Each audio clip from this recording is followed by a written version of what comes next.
La puissance de la prosternation. Al-Bouzidi enseigne que chaque prosternation de Ayat Kursi, masha'Allah, laisse une empreinte de lumière dans le sol. La terre enregistre cette prosternation comme un témoin le jour du jugement. Vous vous êtes prosterné dans quel coin, quel que soit le coin où vous êtes prosterné, le jour de la Qiyamah, le jour du jugement, elle sera votre témoin, masha'Allah. Là où tu te prosternes, souvent ce lieu devient un témoin pour vous le jour où tout s'écroulera. Tes prosternations deviennent des témoins éternels en ta faveur. C'est ce qu'il appelle le pacte avec la terre. On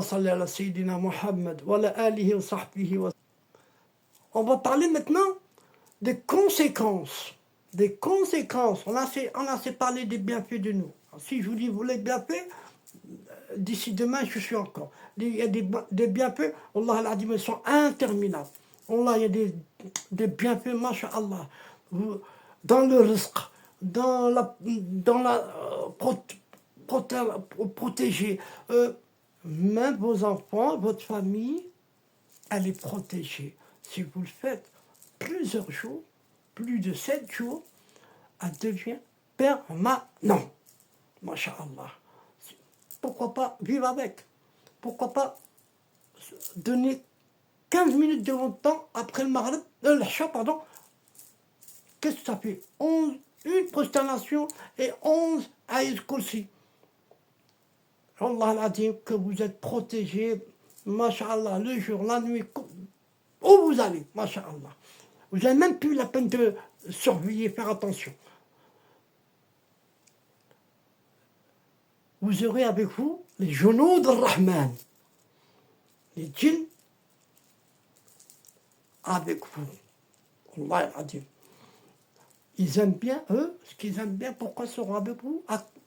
À cause de la prosternation, bien sûr, parce qu'ils aiment bien se nourrir de la lumière que vous dégagez. Parce que quand vous priez, vous récitez Ayat Kursi, le verset le plus puissant du Coran, elle dégage une lumière incroyable que même les anges sont avec vous. Alors ils se nourrissent. Alors ils se nourrissent. Ils ne vont pas rester avec quelqu'un qui est rien. Ils vont rester avec quelqu'un que masha'Allah. Allah, vous serez protégé H24, masha'Allah. Maintenant, on va parler des conséquences des sorciers et des shayatin.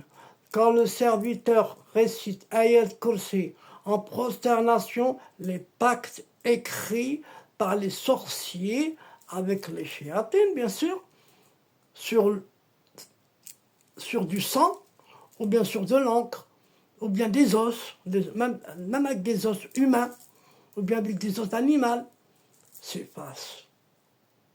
Les liens que le sorcier avait établis avec ces djinns se brisent. Les shayatin,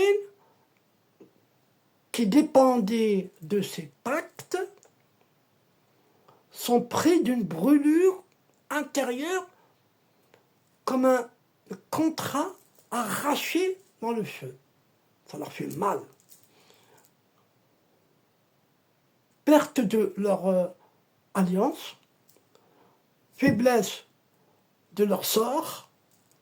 Chaque mot du verset est une flamme qui dévore l'encre invisible avec laquelle les pactes avaient été écrits dans Al-Ghaib, le monde caché. Assalamu alaikum wa rahmatullahi wa barakatuh.